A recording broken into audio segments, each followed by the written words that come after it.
ಇಲಿಗಳೆಲ್ಲ ಗಣೇಶ ಹಬ್ಬದಂದು ಒಂದೆಡೆ ಸೇರಿ ನಾವೆಲ್ಲ ಒಗ್ಗಟ್ಟಾಗಿ ಒಂದು ಸಂಘ ಸ್ಥಾಪಿಸಬೇಕು ಅನ್ನುವ ಉದ್ದೇಶದಿಂದ ಒಂದು ಹಿರಿಯ ಇಲಿಯು ಹೀಗೆ ಹೇಳಿತು. ವಿಘ್ನ ನಿವಾರಕನಾದ ಗಣಪತಿಗೆ ಪೂಜೆಯಲ್ಲಿ ಅಗ್ರಸ್ಥಾನವಿದೆ. ಅಂಥವನ ವಾಹನವಾದ ನಾವು ಸಾಮಾನ್ಯರಲ್ಲ. ಒಗ್ಗಟ್ಟಿಲ್ಲದೆ ನಮಗೆ ಒದ್ದಾಡುವ ಪ್ರಸಂಗ ಬಂದಿದೆ. ಬಲೆಗೆ ಬಿದ್ದ ಹುಲಿಯನ್ನೇ ಅದಕ್ಕೆ ಸುತ್ತಿರುವ ಬಲಿಯನ್ನು ಕಡಿದು ಅದನ್ನು ರಕ್ಷಿಸಿದ ಇತಿಹಾಸ ನಮಗಿದೆ. ಮಹಾಪರ್ವತವನ್ನೇ ಕೊರೆದು ಬಿಲ ಮಾಡಿ ಅದರಲ್ಲಿ ವಾಸಿಸುವ ಸಾಮರ್ಥ್ಯವೂ ನಮಗಿದೆ. ನಾವೇನು ಸಾಮಾನ್ಯರಲ್ಲ. ಆದ್ದರಿಂದ ನಾವು ನಮ್ಮ ಸಂಘ ಸ್ಥಾಪಿಸಿ ಯಾವುದಾದರೊಂದು ರಾಜಕೀಯ ಪಕ್ಷ ಸೇರಿ ನಮ್ಮ ಭವಿಷ್ಯವನ್ನು ಉಜ್ವಲಗೊಳಿಸಿಕೊಳ್ಳೋಣ ಎಂದಿತು. ಎಲ್ಲ ಇಲಿಗಳು ಒಕ್ಕೊರಲಿನಿಂದ ಆಗಲಿ ಎಂದು ಕೈ ಎತ್ತಿದವು. ಮತ್ತೆ ಮಾತು ಮುಂದುವರಿಸಿ ಯಾವ ಪಕ್ಷ ಸೇರೋಣ ಎಂದು ಕೇಳಲು ಮತ್ತೊಂದು ತರುಣ ಇಲಿ ವೇದಿಕೆಗೆ ಬಂದು, ಈಗ ನಮ್ಮ ಕಣ್ಣು ಮುಂದೆ ಬಲವಾದ ಪಕ್ಷಗಳೆಂದರೆ ಒಂದು ಬೆಕ್ಕಿನ ಪಕ್ಷ, ಇನ್ನೊಂದು ಹಾವಿನ ಪಕ್ಷ. ಈ ಎರಡರಲ್ಲಿ ನಾವು ಬೆಕ್ಕಿನ ಪಕ್ಷ ಸೇರೋಣ. ಯಾಕಂದರೆ ಕಡುವೈರಿ ಆದರೂ ಸಹಿತ ಅದರ ಪಕ್ಷಕ್ಕೆ ಬೆಂಬಲ ಕೊಡುವುದರಿಂದ ನಮಗೇನು ಮಾಡಲಾರದೆಂಬ ಭರವಸೆ ನನಗಿದೆ. ಇನ್ನೊಂದು ತರುಣ ಇಲಿ ವೇದಿಕೆಗೆ ಬಂದು, ನಿನ್ನ ಮಾತಿಗೆ ನನ್ನ ಒಪ್ಪಿಗೆಯಲ್ಲ. ಬಹಳವಾದರೆ ನಿನಗೇನು ಮಾಡಲಿಕ್ಕಿಲ್ಲ, ಉಳಿದ ನಮ್ಮನ್ನೆಲ್ಲ ಬಿಡುವುದು ಎಂಬ ಭರವಸೆ ನನಗಿಲ್ಲ. ನೀನು ಬೆಕ್ಕಿನ ಜೊತೆ ಒಳ ಒಪ್ಪಂದ ಮಾಡಿಕೊಂಡು ಬಂದಂತೆ ತೋರುತ್ತದೆ ಎಂದು ಹೀಗೆ ಹೇಳಲು ಇನ್ನರ್ಥ ಇಲಿಗಳು ಹೌದೌದೆಂದು ನುಡಿದು ಮತ್ತಾವ ಪಕ್ಷ ಸೇರಬೇಕು ನೀನೇ ಹೇಳು ಅಂದವು. ಆಗ ಅದು ನಾವು ಹಾವಿನ ಪಕ್ಷವನ್ನೇ ಸೇರೋಣವೆಂದು ಹೇಳಲು ಒಂದು ಗುಂಪು ಬೆಕ್ಕಿನ ಪಕ್ಷ ಸೇರಿತು, ಇನ್ನೊಂದು ಗುಂಪು ಹಾವಿನ ಪಕ್ಷ ಸೇರಿತು. ಪಾಪ ಬೆಕ್ಕು ಸಹಿತ ತನ್ನ ಪಕ್ಷದಲ್ಲಿರುವ ಇಲಿಗಳಿಗೆ ಅವುಗಳನ್ನು ತಿನ್ನದೇ ನಿಯತ್ತಿನಿಂದ ನಡೆದುಕೊಂಡಿತು. ಹಾವು ಕೂಡ ತನ್ನ ಪಕ್ಷದ ಇಲಿಗಳನ್ನು ನುಂಗದೆ ತನ್ನ ನಿಯತ್ತನ್ನು ಸಾಬೀತುಪಡಿಸಿತು. ಆದರೆ ಬೆಕ್ಕು ಮತ್ತು ಹಾವು ಎರಡೂ ಒಂದೆಡೆ ಸೇರಿ ಒಳ ಒಪ್ಪಂದ ಮಾಡಿಕೊಂಡಿದ್ದವು. ಏನೆಂದರೆ ಬೆಕ್ಕು ಹಾವಿಗೆ ಹೇಳಿತು, ನನ್ನ ಪಕ್ಷದ ಇಲಿಗಳಿಗೆ ನಾನು ನಿಯತ್ತಿನಿಂದಲೇ ಇರುತ್ತೇನೆ, ನೀನು ನಿನ್ನ ಪಕ್ಷದ ಇಲಿಗಳಿಗೆ ನೀನು ನಿಯತ್ತಿನಿಂದಿರು. ಹಾವು ಕೇಳಿತು, ಹೀಗಾದರೆ ನಾವು ಬದುಕುವುದು ಹೇಗೆ? ಬೆಕ್ಕು ನಗುತ್ತಾ ಹೇಳಿತು, ನೀನು ನಮ್ಮ ಪಕ್ಷದ ಇಲಿಗಳನ್ನು ನುಂಗು, ನಾನು ನಿನ್ನನ್ನು ಬೈದಂತೆ ಮಾಡುವೆ. ನಾನು ನಿನ್ನ ಪಕ್ಷದ ಇಲಿಗಳನ್ನು ತಿನ್ನುತ್ತೇನೆ, ನೀನು ನನ್ನನ್ನೇ ಬೈದಂತೆ ಮಾಡು. ಈ ವಿಷಯ ಬಹಳ ಗುಟ್ಟಾಗಿರಲಿ, ಬಹಿರಂಗವಾಗಿ ಬಡಿದಾಡದಂತೆ ಮಾಡೋಣ, ಒಳಗೆ ಮಾತ್ರ ಒಂದಾಗಿರೋಣ. ಹೀಗಾಗಿ ಬೆಕ್ಕಿನ ಪಕ್ಷದ ಇಲಿಗಳನ್ನು ಹಾವು ನುಂಗಲು ಬೆಕ್ಕು ರೇಗಾಡುತ್ತಿತ್ತು. ಹಾವಿನ ಪಕ್ಷದ ಇಲಿಗಳನ್ನು ಬೆಕ್ಕು ತಿಂದಾಗ ಹಾವು ರೇಗಾಡುತ್ತಿತ್ತು. ಹಾವು ಮತ್ತು ಬೆಕ್ಕು ದಷ್ಟಪುಷ್ಟವಾಗಿ ಆರಾಮಾಗಿ ಬದುಕತೊಡಗಿದವು. ಎರಡು ಪಕ್ಷದ ಇಲಿಗಳು ಮಾತ್ರ ಬಡಿದಾಡುತ್ತಲೇ ಇದ್ದವು. ಇಂದು ನಮ್ಮ ದೇಶದಲ್ಲಿ ದಲಿತರು ಮತ್ತು ಹಿಂದುಳಿದವರ ಪಾಡು ಹೀಗೆ. ಯಾರಿಂದಲೂ ಇವರು ಎಂದಿಗೂ ಮುಂದೆ ಬರಲು ಸಾಧ್ಯವೇ ಇಲ್ಲ. ಯಾರೇ ಆಗಲಿ ತಮ್ಮ ಸ್ವಶಕ್ತಿಯಿಂದ ಮುಂದೆ ಬರಬೇಕೇ ವಿನಃ ಒಬ್ಬರನ್ನು ನಂಬಿದರೆ ಹಾವು ಮತ್ತು ಬೆಕ್ಕನ್ನು ನಂಬಿದ ಇಲಿಗಳ ಪರಿಸ್ಥಿತಿ ಅಂತಾಗ್ಬೋದು. 12ನೇ ಶತಮಾನದಲ್ಲಿ ದಲಿತರಿಗಾಗಿ ಬಸವಣ್ಣನವರು ಪಟ್ಟ ಶ್ರಮ ಅಷ್ಟಿಷ್ಟಲ್ಲ. 900 ವರ್ಷ ಗತಿಸಿದರೂ ಅಂಬೇಡ್ಕರ್ ಅವರನ್ನು ಬಿಟ್ಟರೆ ಇನ್ನೊಬ್ಬರು ಆ ಮಟ್ಟಕ್ಕೆ ಬೆಳೆಯಲೇ ಇಲ್ಲ. ಸ್ವಯಂ ಪ್ರೇರಣೆಯಿಂದ ಅಂಬೇಡ್ಕರ್ ಮುಂದೆ ಬಂದದ್ದು ಸಣ್ಣ ಕೆಲಸವೇನಲ್ಲ. ಅಂಬೇಡ್ಕರ್ ನಮ್ಮವರೆಂದು ಹೇಳುವುದು ತಪ್ಪಲ್ಲ. ಇಷ್ಟರಿಂದಲೇ ನಿಮ್ಮ ಉದ್ಧಾರ ಸಾಧ್ಯವಿಲ್ಲ. ಅಂಬೇಡ್ಕರ್ರಂತೆ ನೀವಾಗಬೇಕಲ್ಲ. ಮೂಢ ನಂಬಿಕೆ ಎನ್ನುವ ಮುಳ್ಳುಗಳನ್ನು ದಾಟಿ ಸರಸ್ವತಿ ಪುತ್ರರಾಗಿ ಹೆಬ್ಬುಲಿಯಾಗಿ ಬೆಳೆದು ಭಾರತದ ಸಂವಿಧಾನವನ್ನು ಸೃಷ್ಟಿಸಿರೋದು ಸಣ್ಣ ಮಾತಲ್ಲ. ದೇವರ ಹೆಸರಿನಲ್ಲಿ ನಡೆಯುವ ನಿಮ್ಮ ಶೋಷಣೆ ಇಂದಿಗೂ ನಿಂತಲ್ಲ. ದೇವರ ಹೆಸರಿನಲ್ಲಿ ದೇವದಾಸೆಯನ್ನಾಗಿ ನಾರಿಯರನ್ನು ನರಕಕ್ಕೆ ತಳ್ಳುವರು. ದೇವರೇ ಬಂದಿವರಿಗೆ ಮಕ್ಕಳು ಹುಟ್ಟಿಸುವನೇ ಯೋಚಿಸರು.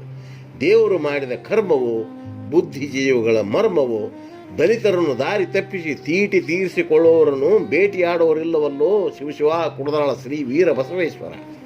ಯತಿಯಂತೆ ಬದುಕಿದರು, ವ್ಯಥೆಯನ್ನು ನುಂಗಿದರು, ಅತಿ ಅವಮಾನದ ದಳ್ಳುರಿಯಲ್ಲಿ ಬೆಂದರು, ಹಿತ ಬಯಸದವರಿಗೂ ಅತಿ ವಿನಯ ತೋರಿದರು. ಶತಶತಮಾನಗಳಿಂದ ನೂಂಡು ನಗುವ ಹರಿಜನರಿಗಿಂತ ಹಿರಿಜನರುಂಟೆ. ಶಿವಶಿವ ಕುಡದಾಳ ಶ್ರೀ ವೀರ ಬಸವೇಶ್ವರ. ದಲಿತರನ್ನು ದುಡಿಸಿ ಬಲಿತವರೇ ಅವರನ್ನು ಕಸಕ್ಕಿಂತ ಕಡಿಯಾಗಿ ಕಂಡರು. ಮೂಢನಂಬಿಕೆ ಹೊಗಿಸಿದರು, ಗಾಢಾಂಧಕಾರಕ್ಕೆ ತಳ್ಳಿದರು. ಬಾಳನ್ನು ನರಕಾಗಿಸಿದವರನ್ನೇ ದೇವರೆಂದರಿವರು. ಸೂರ್ಯ ಹಾಕುವವನ ಮುಂದೆ ಚೀರಿ ಕೋಳಿ ಕಣ್ಣೀರಿಟ್ಟಂತಾಯ್ತಲ್ಲೋ ಇವರ ಗೋಳು. ಶಿವಶಿವ ಕುಡದರಾಳ ಶ್ರೀ ವೀರ ಬಸವೇಶ್ವರ. ಕನಕದಾಸರು ಪಟ್ಟ ಪಾಡು ಅಷ್ಟಿಷ್ಟಲ್ಲ, ಕೃಷ್ಣನ ದರ್ಶನಕ್ಕೆ ಗುಡಿಯೊಳಗೆ ಬಿಡದೆ ನಾನಾ ರೀತಿ ಹಿಂಸೆ ಕೊಟ್ಟರು. ಕನಕದಾಸರ ಭಕ್ತಿಗೆ ಮೆಚ್ಚಿ ಶ್ರೀಕೃಷ್ಣನೇ ಇವರೆಡೆಗೆ ತಿರುಗಿದ. ಈ ಸಂದರ್ಭದಲ್ಲಿ ನಮ್ಮ ಧೀಮಂತ ಕವಿಗಳಾದ ಚಂಪಾವರ ಚುಟುಕೊಂದನ್ನು ಇಲ್ಲಿ ಹೇಳಲೇಬೇಕು. ಕನಕದಾಸರ ಹಾಡಿಗೆ ಗೋಡಿ ಬಿರಿದು ಬಿದ್ದಿತೊಂದು ಕಿಂಡಿ. ಕನಕದಾಸರ ಹಾಡಿಗೆ ಗೋಡಿ ಬಿರಿದು ಬಿದ್ದಿತೊಂದು ಕಿಂಡಿ. ಮುಂಜಾನೆ ಪೂಜೆ ಮಾಡಲು ಬಂದ ಬ್ರಾಹ್ಮಣರಿಗೆ ಕಂಡಿತು ಬಾಲಕೃಷ್ಣನ ಕುಂಡಿ. ಮುಂಜಾನೆ ಪೂಜೆ ಮಾಡಲು ಬಂದ ಬ್ರಾಹ್ಮಣರಿಗೆ ಕಂಡಿತು ಬಾಲಕೃಷ್ಣನ ಕುಂಡಿ.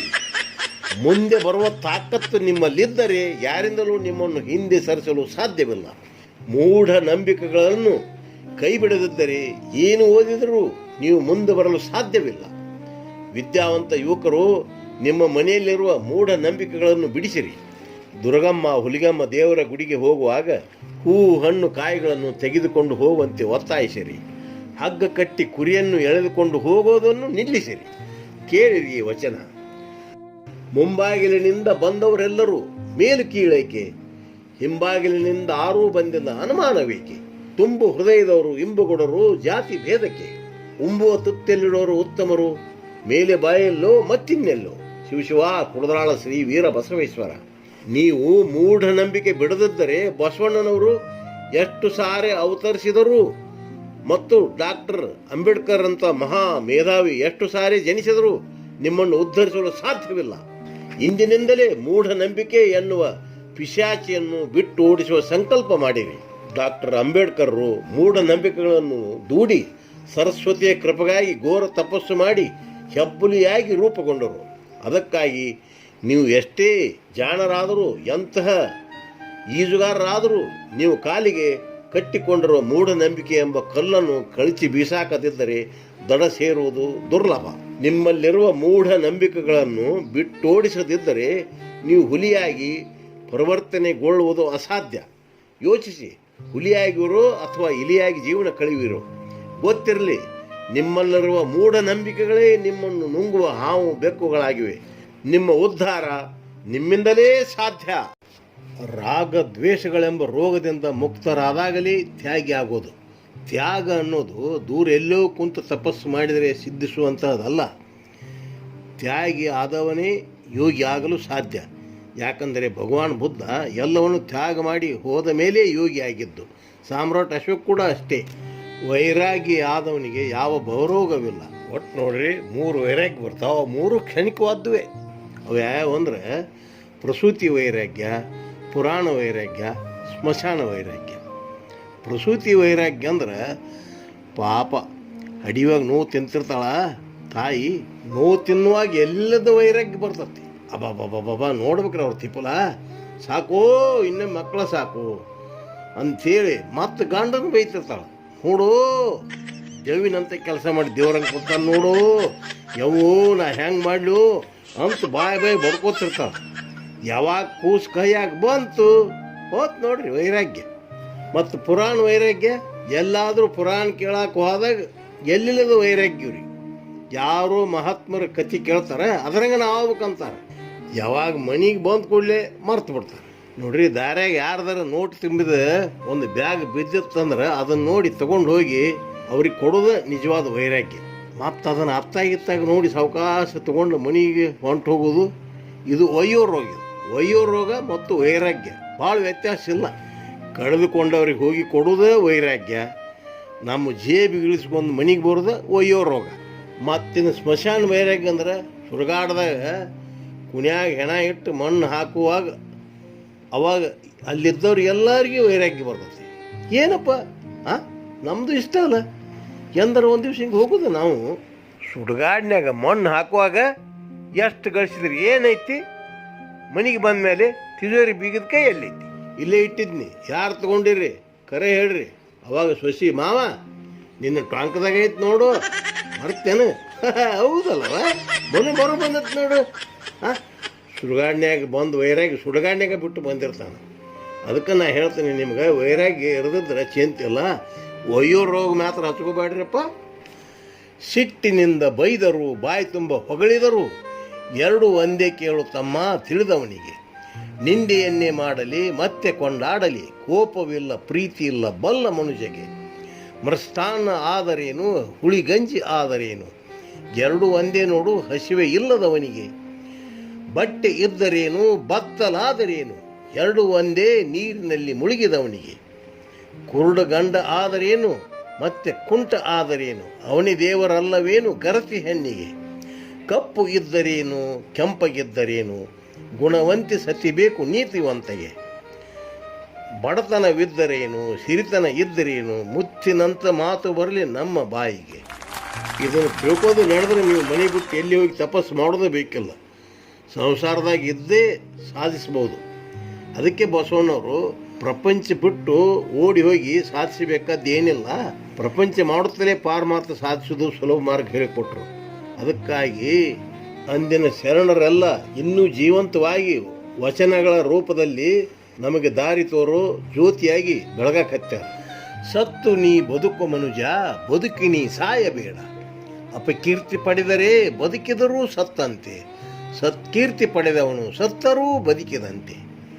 ಗುಡ್ಡದಷ್ಟು ಕರ್ಮ ಮಾಡಿ ಗಡ್ಡ ಬಿಡುವುದ್ಯಾಕೋ, ಕಣ್ಣೀರು ಒರೆಸದ ಕಟುಕನಿಗೆ ಕಾವಿ ಬಟ್ಟಿ ಯಾಕೋ, ಬಾಯಿ ಬಡಕ ಭಂಡರಿಗೆ ಭಸ್ಮವು ಇನ್ಯಾಕೋ, ಜನರ ನಿಂದೆ ಮಾಡುವವಗೆ ಗಂಧದ ಬಟ್ಟ್ಯಾಕೋ, ಮನದಾಗ ಮೈಲಿಗೆ ತುಂಬಿದ ಮೇಲೆ ಮಡಿಹುಡಿ ಮತ್ತ್ಯಾಕೋ, ಮಂಗ ಚೇಷ್ಟೆ ಮಾಡುವವಗೆ ಲಿಂಗವು ಮತ್ತ್ಯಾಕೋ, ಋಣ ತೀರಿಸದವನಿಗೆ ರುದ್ರಾಕ್ಷಿ ಸರಬೇಕು, ಸೆರೆ ಸಿಂದಿ ಕುಡಿಯುವವಗೆ ತೀರ್ಥ ಮತ್ತ್ಯಾಕೋ, ಪರರ ಗಂಟು ದೋಚಿ ಗಂಟೆ ನುಡಿಸುವುದ್ಯಾಕೋ, ನಿತ್ಯ ಪಾಪ ಮಾಡಿ ಮಾಡಿ ಧೂಪ ಹಾಕುವುದ್ಯಾಕೋ, ಸುಳ್ಳ ನುಡಿಯುವ ಬಾಯಿಯಿಂದ ಶಿವನಾಮವು ಇನ್ಯಾಕೋ, ನಮ್ಮ ಸ್ವಾರ್ಥಕ್ಕಾಗಿ ಪರರ ಮನ ನೋಯಿಸುವುದ್ಯಾಕೋ, ಮೋಸ ಮಾಡಿ ಸುಳ್ಳು ಹೇಳಿ ಧನವ ಗಳಿಸುವುದ್ಯಾಕೋ. ನೀವು ಕಷ್ಟಪಟ್ಟು ಗಳಿಸಿದ್ದು ಸುಖ ಕೊಟ್ಟರು ಕೊಡ್ಬೋದು, ಒಬ್ಬರು ಅಳಿಸಿ ಗಳಿಸಿದ್ದು ಅಳಿಸಿದ್ದು ತಿಂದಂಗೆ, ಎಂಜಿಲಲ್ಲಿ ನೆಕ್ಕಿದಂಗೆ, ಬೆಂಕಿ ತಗೊಂಡು ಬೆನ್ನು ಕೆರ್ಕೊಂಡಂಗೆ ನಿಮಗೆಂದಿಗೂ ಸುಖ ಸಿಗೋದು. ಸುಖ ಅಂದ್ರೆ ಸಿಕ್ಕಾಪಟ್ಟೆ ದುಡ್ಡು ಆಸ್ತಿ ಮಾಡೋದು ಅನ್ಕೊಂಡ್ರೆ ನೀವು, ಅದರಿಂದ ಸುಖಪಟ್ಟವ್ರು ನೋಡ್ರಿ. ಕೋಳಿಗೆ ಬೇಕು ಹಿಡಿ ಕಾಳು, ಆದರೆ ಊರು ತಿಪ್ಪಿನೆಲ್ಲ ಕೆದರ್ಕೊತ ಹೊಕ್ಕತಿ. ಅದರಂಗೆ ನಾವು ಆ ಕೋಳಿಗೆ ಯಾವಾಗ ಕುತ್ತಿಗೆ ಚೂರಿ ಬೀಳ್ತದೆ ಅನ್ನೋದು ಗೊತ್ತಿಲ್ಲ, ನಾವು ಯಾವಾಗ ಸುಡಗಾಡು ಸೇರ್ತೇವೋ ಅನ್ನೋದು ಗೊತ್ತಿಲ್ಲ. ಕೇಳ್ರಿ ಈ ವಚನ. ಭೂಮಿಗೆ ಬಿದ್ದಿ ತಾಯಿ ಉದರದಿಂದ ಜಾರಿ, ಟಕಮಕ ನೋಡಬ್ಯಾಡೋ ಹೌ ಹಾರಿ, ಇದ್ದರೇನು ಆನೆ ಅಂಬಾರಿ, ಹಿಂದೆ ಬರುವೇನೋ ಸೇರುವಾಗ ಗೋರಿ, ಇದ್ದಷ್ಟು ದಿನ ಬದುಕು ನೆಗೆ ಬೀರಿ, ಆಗು ನೀ ಉದಾರಿ, ಇದೇ ಸ್ವರ್ಗ ಸೇರುವ ಉತ್ತಮ ದಾರಿ. ಶಿವಶಿವ ಕುಡದರಾಳ ಶ್ರೀ ವೀರ ಬಸವೇಶ್ವರ. ನಾವು ಇದ್ದಲ್ಲೇ ಸ್ವರ್ಗ ಕಾಣೋ ಒಂದು ಟಿಪ್ಸ್ ಹೇಳ್ತೀನಿ ಕೇಳ್ರಿ. ಭಾಳ ಸುಲಭವಾದ ಮಾರ್ಗ ಇದು. ಎಲ್ಲಿ ತಪಸ್ಸು ಮಾಡೋದು ಬೇಕಿಲ್ಲ, ಕಣ್ಣು ಮುಚ್ಕೊಂಡು ಗುಣಗುಣ ಅನ್ನೋದು ಬೇಕಿಲ್ಲ, ಗುಡಿಗೆ ತಿರುಗುವುದು ಬೇಕಿಲ್ಲ. ಕೇಳ್ರಿ, ಒಂದೆಡೆ ಕುಳಿತು ಪೂಜೆ ಮಾಡುವುದನ್ನು ಬಿಡು, ಒಂದೆಡೆ ಕುಳಿತು ಪೂಜೆ ಮಾಡುವುದನ್ನು ಬಿಡು, ಓಡಾಡಿ ಒಂದಿಷ್ಟು ಗಿಡಗಳ ನೆಡು, ಓಡಾಡಿ ಒಂದಿಷ್ಟು ಗಿಡಗಳ ನೆಡು, ಕಾಣದ ಸ್ವರ್ಗದ ಚಿಂತನೆ ಬಿಡು, ಕಾಣದ ಸ್ವರ್ಗದ ಚಿಂತನೆ ಬಿಡು, ಸ್ವರ್ಗಕ್ಕಿಂತ ನಿಸರ್ಗವೇ ಸುಂದರ ನೋಡು, ಸ್ವರ್ಗಕ್ಕಿಂತ ನಿಸರ್ಗವೇ ಸುಂದರ ನೋಡು. ವರ್ಗವಾಗದ ಮುನ್ನ ಸ್ವರ್ಗದ ಅನುಭವ ಪಡು, ವರ್ಗ ಆಗದ ಮುನ್ನ ಸ್ವರ್ಗದ ಅನುಭವ ಪಡು. ಗುಡಿ ಗುಡಿ ತಿರುಗಿದವನಿಗಿಂತ ಗಿಡ ಇಟ್ಟವನೇ ಮೇಲು, ಗುಡಿ ಗುಡಿ ತಿರುಗಿದವನಿಗಿಂತ ಗಿಡ ಇಟ್ಟವನೇ ಮೇಲು. ಶಿವಶಿವ ಕುಡದರಾಳ ಶ್ರೀ ವೀರ ಬಸವೇಶ್ವರ. ದೇವರು ನಮಗೆ ಅನುಭವಿಸಲು ಕೊಟ್ಟ ಸ್ವರ್ಗವೇ ನಿಸರ್ಗ, ಇದಕ್ಕಿಂತ ಇನ್ನಾವ ಸ್ವರ್ಗ? ಕಾಡಿಗೆ ಕಿಡಿ ಇಡುವವನ ಜೀವನವೇ ನರಕ, ಗಿಡ ನೆಡುವವನ ಜೀವನವೇ ಸ್ವರ್ಗ. ಮುಂದಿನ ನಿಮ್ಮ ಪೀಳಿಗೆ ಸುಖವಾಗಿ ಬದುಕಲಿ ಎಂಬ ಬಯಕೆ ನಿಮಗಿದ್ದರೆ ಗಿಡ ನೆಡ್ರಿ. ದುಡ್ಡು ಬಂಗಾರ ಗಳಿಸಿದರೆ ಅದು ಶಾಶ್ವತವಲ್ಲ, ತಿಳ್ಕೊಳ್ರಿ. ಪರಿಸರ ಪ್ರೇಮಿಗಳೇ, ಯೂಟ್ಯೂಬ್ನಲ್ಲಿ ಡಾಕ್ಟರ್ ಶಿವಕುಮಾರ್ ತಾತ ಎಂದು ಸರ್ಚ್ ಮಾಡಿ ನನ್ನ ರಚನೆಯ ನನ್ನದೇ ರಾಗ ಸಂಯೋಜನೆಯ ಪರಿಸರ ಗೀತೆಯನ್ನು ಕೇಳಿ ಪರಿಸರ ಉಳಿಸಲು ಸ್ಫೂರ್ತಿ ಪಡೆಯಿರಿ. ಒಂದು ಊರಾಗ ಮಹಾಪಂಡಿತ ಇದ್ದ. ಜನ ಅವನ್ನ ಹೆಂಡೆ ಪಂಡಿತ ಅಂತ ಕರಿತಿದ್ರು. ಯಾಕಂದ್ರೆ ಮಾತಿಗೆ ಯಾರನ್ನ ಮಾತಾಡಲಿ ಕತ್ತೆ ಅನ್ನು ಚಾಳಿಸ್ತಾವ. ಯಾರು ಎಂಥವ್ರು ಯಾಕೆ ಬಂದಾರ ಅನ್ನೋದು ನೋಡ್ಲಾರ್ದಂಗೆ ಕತ್ತೆ ಅನ್ನೋ ಚಾಳಿಯನ್ನು ಬೆಳೆಸ್ಕೊಂಡ್ಬಿಟ್ಟಿದ್ದ.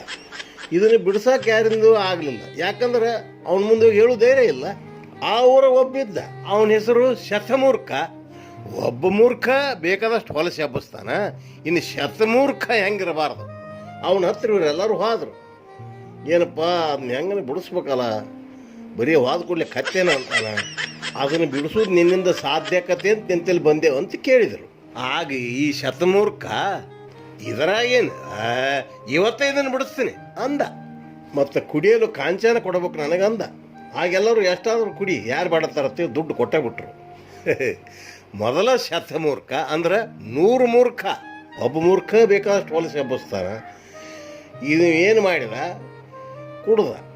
ಸಾಯಂಕಾಲ ಆ ಪಂಡಿತ್ ಮನೆ ಹತ್ರ ಹೋಗಿ ಆತ ಕಾಣ್ದಂಗೆ ಹೊರಗೆ ನಿಂತು ಹೇಳಿದ, ಪಂಡಿತರೇ ನನ್ನದೊಂದು ಸಮಸ್ಯೆ ಇದೆ ಅಂದ. ಆಗ ಪಂಡಿತ, ನೀನಾರು ಮೊದಲು ಬಗಳು ಕತ್ತೆ ಅಂದ. ಈ ಮೂರ್ಖ ಶತಮೂರ್ಖ, ನಾನು ನಿನ್ನ ಮಗಯಪ್ಪ ಅಂದ. ಯಾವ ಮಗಳು ಕತ್ತೆ ಅಂದ. ಆಗ ಯಪ್ಪ ನೀನು ಹಿರಿ ಕತ್ತೆ, ನಾನು ನಿನ್ನ ಮರಿ ಕತ್ತೆ, ನಿಮ್ಮಪ್ಪ ಮುದಿಕತ್ತೆ, ಅದರಾಗ ನಾನೀಗ ಕುಡಿದು ಏಕೋ ಮೈಕಾಗಿಬಿಟ್ಟಿನಕೋ ಯಪ್ಪ. ನೀ 1 ಸಾರಿ ಕತ್ತೆ ಅಂದ್ರೆ ನಾನು ನಿನಗೆ 10 ಸಾರಿ ಕತ್ತೆ ಅಂತೀನಿ. ನೋಡಿ ಮಾತಾಡೋ ಯಪ್ಪ. ಬಸವಣ್ಣನವರು ಹೇಳಿದ್ದು ಕೇಳಿಲ್ಲ ನೀನು. ನುಡಿದರೆ ಮುತ್ತಿನ ಹಾರದಂತಿರಬೇಕು, ನುಡಿದರೆ ಸ್ಫಟಿಕದ ಸಲಾಕೆ ಅಂತಿರಬೇಕು, ನುಡಿದರೆ ಲಿಂಗ ಮೆಚ್ಚಿ ಹೌದು ಹೌದು ಅನ್ನಬೇಕು. ಹೀಗೆ ಹೇಳಲು ಏನು ಮಾಡಿದ, ಅಂದಿನಿಂದ ಯಾರಾದರೂ ತನ್ನ ಹತ್ರ ಬಂದ್ರೆ ಕತ್ತೆ ಅನ್ನೋದೇನು ಬಿಟ್ಟಿಲ್ಲ. ಆದ್ರೆ ಹೆಂಗಂತಿದ್ದು ಗೊತ್ತೇನ್ರಿ, ಕತ್ತೆ ಅನ್ನೋದು ಬಿಟ್ಟ ಏನು ನಿನ್ನ ಕತೆ ಅನ್ನೋದು ಶುರು ಮಾಡಿದ. ಯಾರ ಬರಲಿ ಏನು ನಿನ್ನ ಕತೆ ಅಂತ ಕೇಳವ. ಕೆಲವ್ರಿಗೆ ಹಿಂಗೆ ಇರ್ತತ್ರಿ, ಉತ್ತಮರು ಹೇಳಿದ್ರೆ ಬುದ್ಧಿ ಬರೋದಿಲ್ಲ. ಒಬ್ಬ ಮೂರ್ಖಗೆ ಬುದ್ಧಿ ಹೇಳ್ಬೇಕಾರೆ ಅದಕ್ಕೆ ಶತಮೂರ್ಖನೇ ಬೇಕು. ಆಗ ಮತ್ತೆ ಕೊಡಕ್ಕೆ ಹಿಂಗೆ ಅಂದವ, ನೀನು ನನಗೆ ಕತ್ತೆ ಹಾಕಣಬೇಕು, ನೀನು ಮೊದಲೇ ಯೋಚಿಸಬೇಕು. ನೀನು 1 ಸಾರಿ ಅಂದದ್ದು ನಾನು 10 ಸಾರಿ ಹೇಳಲೇಬೇಕು. ಯಾಕಂದ್ರೆ ನಾನು ಏಕೋ ಮೈಕು. ಅದಕ್ಕೆ ಮಾತಾಡೋವಾಗ ಭಾಳ ಹುಷಾರಲ್ಲೇ ಮಾತಾಡ್ರಿ. ನಾನಾ ಶಾಣೆ ಅಂತ ತಿಳ್ಕೊಂಡು ಕಂಡಂಗೆ ಬಾಯಿ ಬಿಡಬೇಡ್ರಿ. ಮೈಸೂರು ಪಾಕ ಎಲ್ಲರಿಗೂ ಬೇಕು. ಅದ ಮೈಸೂರು ಪಾಕ ಹೋಗಿ ಗೊಜ್ಜಲ್ ಕುಣಿಯಾಗಿ ಬಿತ್ತಂದ್ರೆ ಅದ್ಯಾರಿಗೆ ಬೇಕು? MBA ಓದ್ಕೊಂಡು ಹುಡುಗ ಒಂದು ಕಿರಾಣಿ ಅಂಗಡಿ ಇಟ್ಟಿದ್ದ. ಭಾಳ ಬೇಸ್ ನಡೀತಿತ್ತು. ಸಣ್ಣ ಪುಟ್ಟ ಅಂಗಡಿಗಳು ಇದ್ದು ಊರಾಗ, ಅವು ಒಂದು ರೀತಿ ನಡೀತಿದ್ದು. ನಂತರ ಅದ ಊರಿಗೆ ಒಬ್ಬ ಮಾರವಾಡಿ ಸೇಟ್ ಬಂದು ಈತನೊಂದು ಕಿರಾಣಿ ಅಂಗಡಿ ಪ್ರಾರಂಭಿಸಿದ. 1-2 ತಿಂಗಳಲ್ಲಿ ಇವರೆಲ್ಲರ ಅಂಗಡಿ ಬೀಗ ಹಾಕುವ ಮಟ್ಟಕ್ಕೆ ಬಂದು. ಆಗ ಈ ಓದಿದ ಹುಡುಗ ಪೈಪೋಟಿ ಪ್ರಾರಂಭಿಸಿದ. 15 ರೂಪಾಯಿಗೆ ಒಂದು ತೆಂಗಿನಕಾಯಿ 10 ರೂಪಾಯಿಗೆ ಮಾರಕ್ಕೆ ಶುರು ಮಾಡಿದ. ಮಾರವಾಡಿ 8 ರೂಪಾಯಿಗೆ ಮಾರಿದ. ಗಿರಾಕಿಗಳೆಲ್ಲ ಮಾರವಾಡಿ ಕಡೆ ಹೋಗಕ್ಕೆ ಹಚ್ಚಿದ್ವು.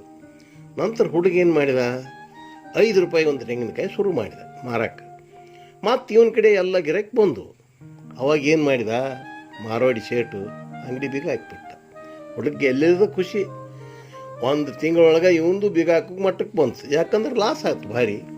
ಆಗ ಏನು ಮಾಡಿದ್ವಿ, ಹುಡುಗ ಆ ಮಾರವಾಡಿ ಶೇಟ್ ನನ್ನ ಅಂಗಡಿಗೆ ಮಾಟ ಮಾಡಿಸ್ಯಾನ, ಅದಕ್ಕೆ ನಡೆದಂಗೆ ಆತಂತ ಊರಲ್ಲಿ ಹೇಳಕ್ಕೆ ಬಿಟ್ಟ. ಈ ಮಾರವಾಡಿ ಶೇಟ್ ಊರಾಗಿರುವವರೆಗೆ ನಾವು ಉದ್ಧಾರ ಆಗೋದಿಲ್ಲ ಅನ್ನೋ ತೀರ್ಮಾನಕ್ಕೆ ಬಂದೇ ಬಿಟ್ಟ. 1 ತಿಂಗಳ ನಂತರ ಮಾರವಾಡಿ ಶೇಟ್ ಮತ್ತು ಈ ಹುಡುಗ ಒಂದು ಮದುವೆ ಸಮಾರಂಭದಾಗ ಒಬ್ರಿಗೊಬ್ರು ಕಂಡ್ರು. ಅವಾಗ ಈ ಹುಡುಗ ಕೇಳಿದ, ನನ್ನ ತೆಂಗಿನಕಾಯಿ ವ್ಯಾಪಾರದಲ್ಲಿ ಲಕ್ಷಾನುಗಟ್ಟಲೆ ಲಾಸ್ ಆಯಿತು, ಮತ್ತು ನಿನಗೆ ಎಷ್ಟು ಲಾಸ್ ಆಯಿತು ಎಂದು ಕೇಳಿದ. ಆಗ ಆ ಶೇಟ್ ನಗುತ್ತಾ, ನನಗೆ ಲಕ್ಷಾನುಗಟ್ಟಲೆ ಲಾಭ ಆಯ್ತು ಅಂದ.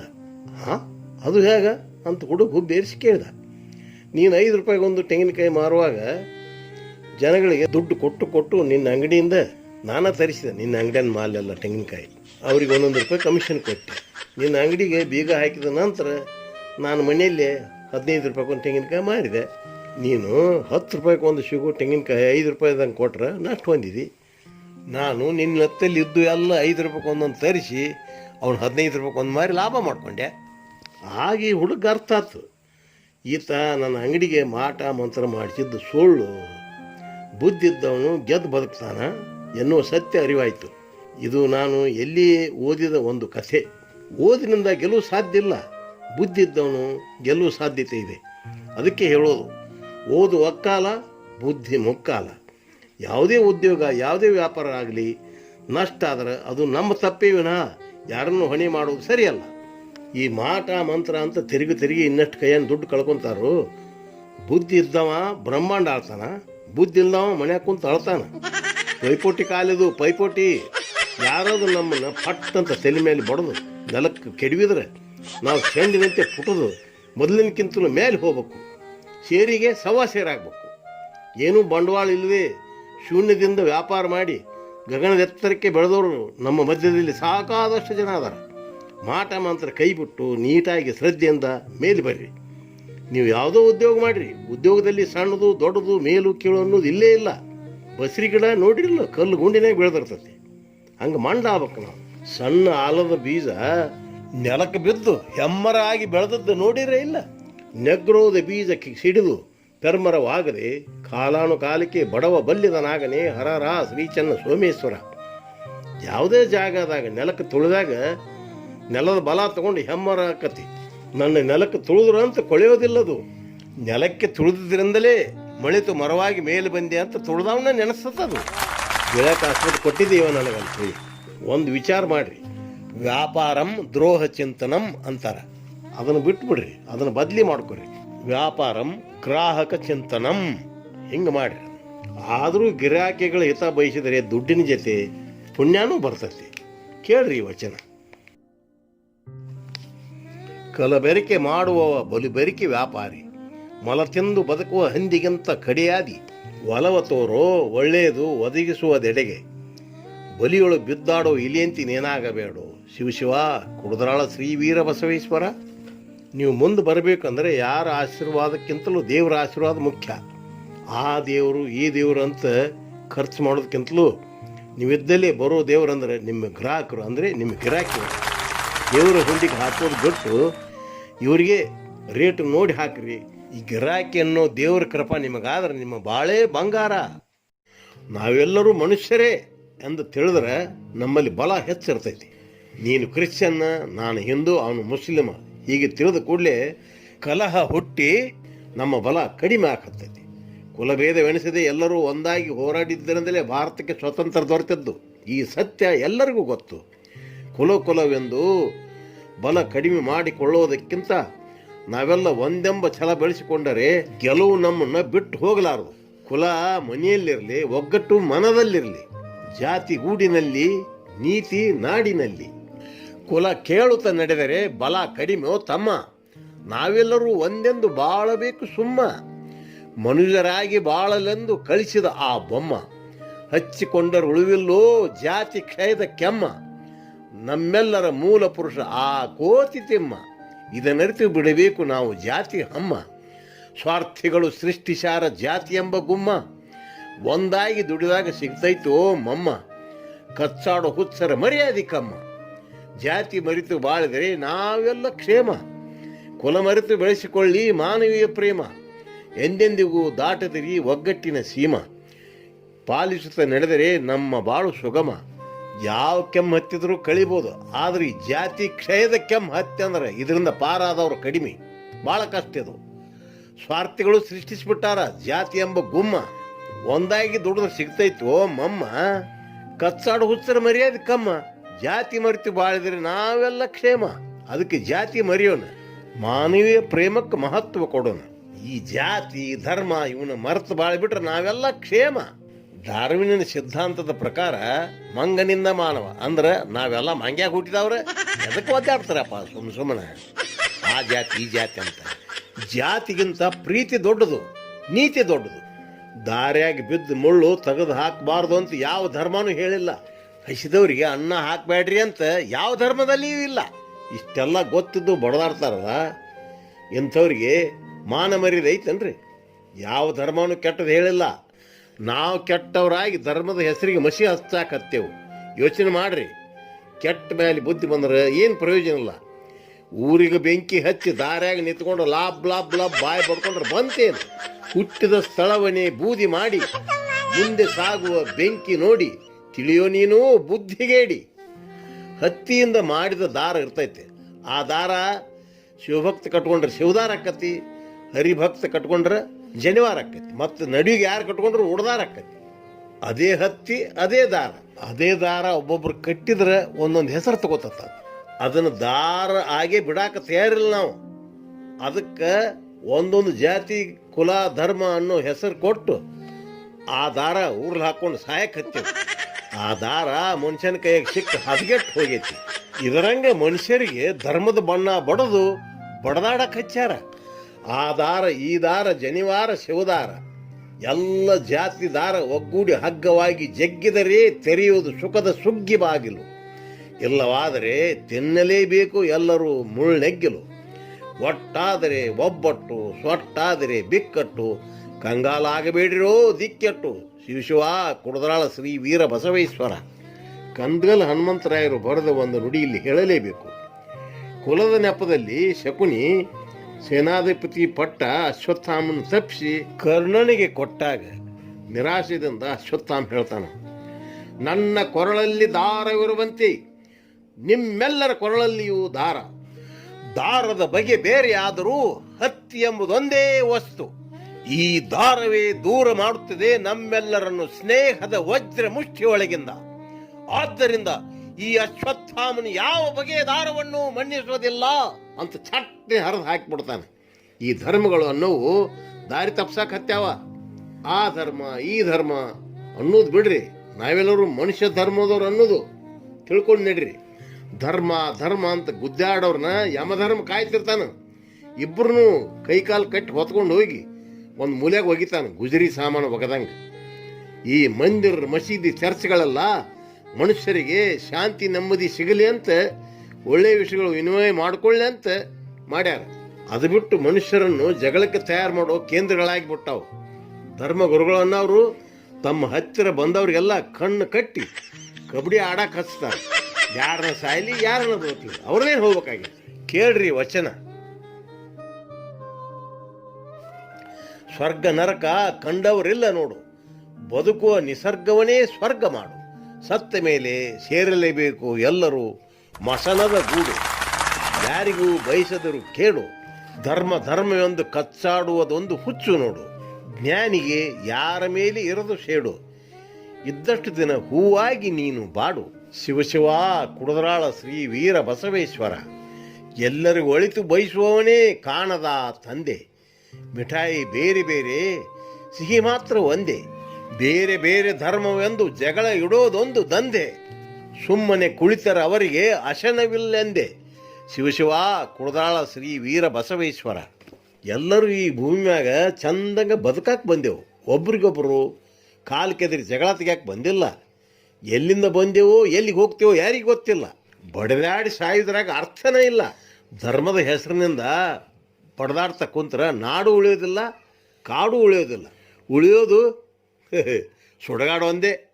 ಎಚ್ಚರ ಎಚ್ಚರ ಎಚ್ಚರ, ಧರ್ಮಗಳೇ ದಾರಿ ತಪ್ಪಿಸ್ತಾವು, ಎಚ್ಚರ.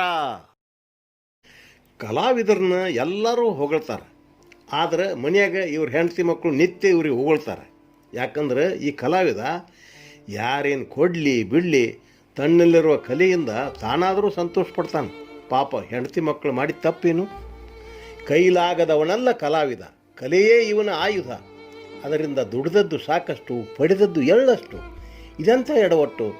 ಇರೋವರಿಗೆ ಚಂದ ಗಟ್ಟಿ ಮುಟ್ಟು, ಮುಪ್ಪಿನಲ್ಲಿ ಇವರ ಹೊಟ್ಟಿಗೆ ಕೊಡೋರಾರು ಹಿಟ್ಟು. ಶಿವಶಿವ ಕುಡದರಾಳ ಶ್ರೀ ವೀರ ಬಸವೇಶ್ವರ. ಯಾರೋ ಒಬ್ಬರು ಕಲಾವಿದರು ಆರ್ಥಿಕವಾಗಿ ಸದೃಢವಾಗಿ ಇರಬಹುದು, ಆದರೆ ಭಾಳ ಜನ ಕಲಾವಿದರ ಜೀವನ ನರಕ ಸದೃಶ. ಕಲಾವಿದರು ಶಾಪಗ್ರಸ್ತ ಗಂಧರ್ವರಂತಾರ, ಸುಳ್ಳಲ್ಲ. ಭೂಲೋಕಕ್ಕೆ ಬರ್ತಾರ, ತಮ್ಮ ಕಣ್ಣೀರು ಕುಡಿದು ತಮ್ಮ ದಾಹ ತೀರಿಸ್ಕೊಳ್ತಾರ. ಲತಾ ವನಿತಾ ಪಂಡಿತ ಪರರ ಆಶ್ರಯದಲ್ಲಿ ಬೆಳೀತಕ್ಕಂಥವು. ಹೆಣ್ಣಿಗೆ ಗಂಡಿನ ಆಶ್ರಯ, ಬಳ್ಳಿಗೆ ಗಿಡದ ಆಶ್ರಯ, ಪಂಡಿತರಿಗೆ ರಾಜಾಶ್ರಯ ಬೇಕೇ ಬೇಕು. ಒಬ್ಬರ ಆಶ್ರಯದಲ್ಲಿ ಬೆಳೆಯುವ ಪರಪುಷ್ಟ ಜೀವಿಗಳು. ಕಲಾವಿದರು ಇದೇ ಸಾಲಿಗೆ ಸೇರುತ್ತಾರೆ. ಎಲ್ಲರೂ ವೇದಿಕೆ ಮೇಲೆ ಕಲಾವಿದನಿಗೆ ಕೊರಳಿಗೆ ಹಾರ ಹಾಕೋರೇ ವಿನಃ ಅವನಿಗೆ ಆಹಾರದ ಪರಿಸ್ಥಿತಿ ಹೇಗಿದೆ ಅನ್ನೋರು ಯಾರೂ ಇಲ್ಲ. ಹೊಗಳಿಕೆಯಿಂದ ಹೊಟ್ಟೆ ತುಂಬೋದಿಲ್ಲ. ಮಹಾನ್ ಕಲಾವಿದರ ಪರಿಸ್ಥಿತಿ ಈಗಲೂ ಗಂಭೀರವಾಗಿದೆ. ಬೆಲೆ ಕಟ್ಟಲಾಗದ ಕಲೆಯ ಬೆನ್ನು ಹತ್ತಿ ನೆಲೆ ಕಳೆದುಕೊಂಡವರೇ ಹೆಚ್ಚು. ಅಸ್ತವ್ಯಸ್ತ ಕಲಾವಿದರ ಜೀವನ, ಆಲಿಸರ್ಯಾರೂ ಇವರ ಆಕ್ರಂದನ. ಜನ ರಂಜಿಸದವರ ಬಾಳು ನಿತ್ಯ ನರಕದ ಗೋಳು. ಇದಕ್ಕಾರು ಹೊಣೆ? ಸರ್ಕಾರವೋ ಸಮಾಜವೋ?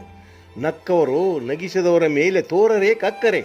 ತೃಪ್ತಿ ಇವರಿಗೆ ತುತ್ತನ್ನ ಸಿಕ್ಕರೆ. ಶಿವಶಿವ ಕುಡದಾಳ ಶ್ರೀ ವೀರ ಬಸವೇಶ್ವರ. ಎಷ್ಟೋ ಕಲಾವಿದರು ಬೀದಿ ಹೆಣ ಆಗಿ ಹೋಗ್ಯಾರ. ಜೀವಂತವಾಗಿ ಇದ್ರೂ ಕೂಡ ಹೆಣದಂತೆ ಬದುಕಾಕತ್ಯಾರ. ಇಂಥವ್ರಿಗೆ ಮಾಶಾಸನ ಮಾಡಕ್ ಕೂಡ ಲಂಚ ಕೇಳ್ತಾರಲ್ರಿ, ಎಂಥ ನೀತಿಗೆಟ್ಟವ್ರಿ ಇವರು. ಇಂದು ಸಿನಿಮಾ ರಂಗದಲ್ಲಿ ಸಂಗೀತಗಾರ ಎಂ ಕೀರವಾಣಿ ಹೆಸರು ಕೇಳಿದವರೇ ಇಲ್ಲ. ಅವರ ಸಂಗೀತದ ಗುರುಗಳಾದ ಬಳ್ಳಾರಿ ಜಿಲ್ಲಾ ಸಿರುಗುಪ್ಪ ತಾಲೂಕಿನ ಅಗಸನೂರು ಗ್ರಾಮದ ದತ್ತಾತ್ರೇಯ ಅನ್ನುವರು ಮಹಾನ್ ಕಲಾವಿದರು. ಅಂಥವರು ತಮ್ಮ ಅವಸಾನ ಕಾಲದಲ್ಲಿ ಆರ್ಥಿಕ ಸಂಕಷ್ಟ ಪಟ್ಟದ್ದು ಅಷ್ಟಿಷ್ಟಲ್ಲ, ಕರ್ನಾಟಕ ಶೇಕ್ಸ್ಪಿಯರ್ ಎಂದೇ ಕರೆಸಿಕೊಂಡಂಥ ಕಂದಗಲ್ ಹನುಮಂತರಾಯರು ಪಟ್ಟ ಪಾಡು ಅಷ್ಟಿಷ್ಟಲ್ಲ, ಕಾಶಿ ಪಂಡಿತರಾದ ನಾಟಕ ರಚನೆಕಾರರಾದ ನಲ್ವಡಿ ಶ್ರೀಕಂಠ ಶಾಸ್ತ್ರಿಗಳು ಮುಪ್ಪಾವಸ್ಥೆಯಲ್ಲಿ ಚಹಾ ಕುಡಿಯಲು ಸಹಿತ ಪರದಾಡಿದ ಪ್ರಸಂಗ, ನಮ್ಮ ಗುಬ್ಬಿಯವರನ್ನ ಪ್ರಶಸ್ತಿ ಪುರಸ್ಕೃತರಾದ ಹಾರ್ಮೋನಿಯಂ ಮಹಾಮಾಂತ್ರಿಕ ಮಧುರೆ ಮರುಸ್ವಾಮಿಯವರು ಕಣ್ಣಾರಿ ಕಂಡದ್ದನ್ನು ಹೇಳಿದ್ದಾರೆ. ಇವರು ಕೂಡ ಈ ಪರಿಸ್ಥಿತಿಗೆ ಹೊರತಾಗಿಲ್ಲ. ಇವರಿಗೆ ಕಲೆಯ ಬಗ್ಗೆ ಜಿಗುಪ್ಸೆ ಬಂದು ಬಿಟ್ಟಿದೆ. ಯಾರಾದರೂ ಕಲಾವಿದರಾಗುತ್ತೇವೆ ಎಂದರೆ ಅವರ ಮೇಲೆ ಕೆಂಡ ಕಾರುತ್ತಾರೆ. ಇದೇ ಕಾರಣದಿಂದ ತಮ್ಮ ಹಾರ್ಮೋನಿಯಂ ಕಲೆಯನ್ನು ಯಾರಿಗೂ ಕಲಿಸಲಿಲ್ಲ. ಹೇಳುತ್ತಾ ಹೋದರೆ ಇಂಥವರ ಸಂಖ್ಯೆ ಹೆಚ್ಚಾಗುತ್ತಲೇ ಹೋಗುತ್ತದೆ. ಕಲಾವಿದನಿಗೆ ಎಲ್ಲೆಡೆಯೂ ಸನ್ಮಾನ, ಮುಪ್ಪಿನಲ್ಲಿ ಒಪ್ಪತ್ತು ಊಟ ಸಿಗುವುದೇ ಅನುಮಾನ, ಬೇಕೇ ಬೇಕಿವರಿಗೆ ಮಾಸಾಸನ, ಅದನ್ನು ಪಡೆಯುವುದೇ ದೊಡ್ಡ ರಾಮಾಯಣ. ಕೈ ಚಾಚಿದಲ್ಲೆಲ್ಲ ಕೊಡಲೇಬೇಕು ಹಣ, ಅದಾಗದಿದ್ದರೆ ಇವನೊಂದು ಬೀದಿ ಹಣ. ಶಿವಶಿವ ಕುಡದರಾಳ ಶ್ರೀ ವೀರ ಬಸವೇಶ್ವರ, ರಂಗ ಜಗದ್ಗುರು ಎಲಿವಾಳ ಶ್ರೀ ಸಿದ್ದಯ್ಯ ಸ್ವಾಮಿಗಳವರ ಹೆಸರನ್ನು ಕೇಳಿದವರು ಯಾರೂ ಇಲ್ಲ. ಮುಪ್ಪಾವಸ್ಥೆಯಲ್ಲಿ ಇವರಿಗೆ ಸ್ವಂತ ಮನೆ ಇರಲಿಲ್ಲ ಅನ್ನೋದು ವಿಷಾದದ ಸಂಗತಿ. ಕಲಾವಿದರು ನಿಜ ಜೀವನದಲ್ಲಿ ಸುಖ ಕಾಣದೆ ಕಂಗಾಲಾಗಿ ದುಶ್ಚಟಗಳಿಗೆ ಬಲಿಯಾಗಿ ಅದರಲ್ಲಿ ಅಲ್ಪ ತೃಪ್ತಿ ಪಟ್ಟು ನೆಸೆ ಇಳಿಸಿಕೊಳ್ಳುವವರೆಗಾದರೂ ಸ್ವರ್ಗ ಸುಖ ಅನುಭವಿಸುತ್ತಾರೆ. ಅನೇಕ ಕಲಾವಿದರು ರಾಜಕೀಯವಾಗಿ ದೊಡ್ಡ ಸ್ಥಾನವನ್ನು ಅಲಂಕರಿಸಿದರು, ನಮ್ಮ ವೈಯಕ್ತಿಕ ಸುಖವನ್ನೇ ಬಯಸಿದರು ವಿನಃ ಕಲಾವಿದರಿಗೆ ಏನನ್ನೂ ಮಾಡಲಿಲ್ಲ. ದಂಗು ಬಡಿಸುವ ರಂಗ ದಿಗ್ಗಜರನೇಕರು ಅಂಬರಕ್ಕೇರಿದರು, ಅಂಬಾರಿಯ ಮೇಲೆ ಮೆರೆಯದಾದರು, ಅಂಗನೇರ ಹಿಂದೆ ಅಲಿದಾಡ ಹತ್ತಿದರು, ಸಿಂಗಾರಕ್ಕೆಂದು ಕುಡಿಯತೊಡಗಿದರು, ಬಂಗಾರದ ಬಾಳಿಗೆ ಬೆಂಕಿ ಇಟ್ಟುಕೊಂಡರು. ಹಿಂಗಾಗಲಿ ಅವರಿಗಾವ ಜನ್ಮದ ಶಾಪವೋ. ಶಿವಶಿವ ಕುಡದರಾಳ ಶ್ರೀ ವೀರ ಬಸವೇಶ್ವರ. ಇವರ ಪರಿಸ್ಥಿತಿಯೇ ಹೀಗಿರುವಾಗ ಹೆಂಡತಿ ಮಕ್ಕಳ ಪಾಲನೆ ಪೋಷಣೆ ಜವಾಬ್ದಾರಿ ಯಾರು ಹೊರಬೇಕು? ಇಲ್ಲಿ ಒಂದು ವಿಷಯನ್ನು ಹೇಳಲೇಬೇಕು. ಗೌಡ್ರ ಗದ್ದಲ ನಾಟಕ ನೋಡದವರೇ ಇಲ್ಲ, ಆಡದ ಊರೇ ಇಲ್ಲ.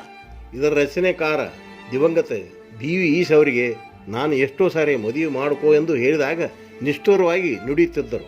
ನಮ್ಗ್ಯಾಕೆ ಬೇಕ್ರಿ ಗುರುವೆ ಮದುವೆ, ಎಷ್ಟೊತ್ತಿನಾಗ ಎಲ್ಲಿರ್ತೀವೋ ಹೆಂಗಿರ್ತೀವೋ ಗೊತ್ತಿಲ್ಲ, ಅವ್ರನ್ನ ಕೊಳ್ಳಿಗೆ ಹಾಕ್ಕೊಂಡು ನಾನೆಲ್ಲಿ ಒದ್ದಾಡಲಿ ಅಂತ ಹೇಳ್ತಿದ್ದರು. ಈಗಲೂ ನನ್ನ ಕಿವಿಯಲ್ಲಿ ಆ ಮಾತು ಗುಯಿಗುಡುತ್ತದೆ. ನಿಜವಾಗಿಯೂ ಹೊಸಪೇಟೆಯಲ್ಲಿ ಅನಾಥ ಹೆಣವಾಗಿ ಬಿದ್ದದ್ದೊಂದು ದೊಡ್ಡ ದುರಂತ. ರಂಗದ ಮೇಲೆ ರಾಜ ಮಹಾರಾಜರಿವರು, ಹಿಂಗದ ಬಡತನ ಅಪ್ಪಿಕೊಂಡವರು, ನುಂಗುವ ತುತ್ತಿಗೆ ಪರದಾಡುವರು ಮುಪ್ಪಲಿ, ತಂಗಲೊಂದು ಸ್ವಂತ ಮನೆಯಿಲ್ಲ ಕೊನೆಗಳಿಗೆಯಲ್ಲಿ, ಭಂಗ ಪಡಲಿವರು ಮಾಡಿದ ತಪ್ಪೇನು? ಸಂಘ ಸಂಸ್ಥೆ ಸರ್ಕಾರ ಕಲ್ಲಾದವಲ್ಲೋ ಇವರ ಪಾಲಿಗೆ. ಶಿವಶಿವ ಕುಡದರಾಳ ಶ್ರೀ ವೀರ ಬಸವೇಶ್ವರ. ಇನ್ನು ಪ್ರಶಸ್ತಿ ಬಗ್ಗೆ ಹೇಳಬೇಕಂದ್ರೆ ಅವರು ತಮ್ಮ ಕಲಿಯಿಂದಲೇ ತೃಪ್ತಿ ಪಡ್ತಾರ. ಆ ತೃಪ್ತಿ ಮಾತ್ರ ಜೀವನದಾಗ ಕಲಾವಿದರಿಗೆ ಮಾತ್ರ ಸಾಧ್ಯ.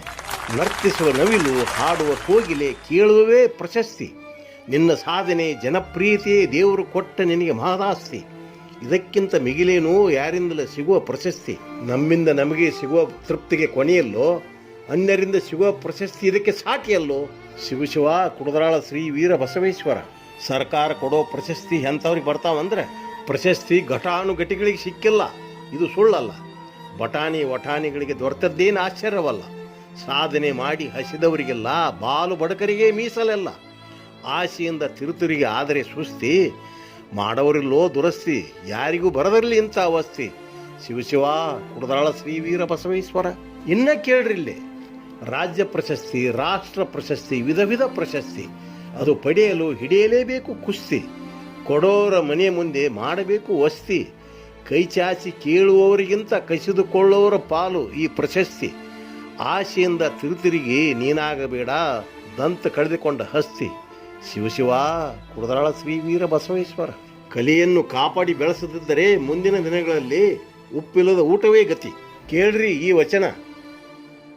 ಕಲೆಗೆ ಬೆಲೆ ಕೊಡದ ಸಮಾಜ ಕಳಸವಿಲ್ಲದ ತೇರಂತೆ, ಉಪ್ಪಿಲ್ಲದ ಅಡಿಗೆಯಂತೆ, ತುಪ್ಪವಿಲ್ಲದ ಊಟದಂತೆ, ತೆಪ್ಪವಿಲ್ಲದೆ ನದಿ ದಾಟಿದಂತೆ, ಸಪ್ಪೆಯಾದ ಜೀವನ ನರಕದಂತೆ, ತಪ್ಪು ಮಾಡದೆ ಶಿಕ್ಷೆ ಅನುಭವಿಸುವವರೇ ಕಲಾವಿದರಂತೆ. ಕಲೆಯನ್ನು ಕಡೆಗಣಿಸಿದ ಸರ್ಕಾರ ಇದ್ದರೇನು, ಸುಡಗಾಡಿ ಎದ್ದರೇನು. ಶಿವಶಿವ ಕುಡದರಾಳ ಶ್ರೀ ವೀರ ಬಸವೇಶ್ವರ. ಗೊತ್ತಿರಲಿ, ಪರಶಿವನೇ ನಾಟ್ಯವಾಡಿ ನಟರಾಜನೆನಿಸಿಕೊಂಡ. ನಮ್ಮ ಮನರಂಜನೆಗಾಗಿಯೇ ದೇವರು ನವಿಲು ಕೋಗಿಲೆಗಳನ್ನು ಸೃಷ್ಟಿಸಿದ. ಕಲಾವಿದರನ್ನು ಕಾಪಾಡುವ ಕರ್ತವ್ಯ ನಮ್ಮೆಲ್ಲರದು.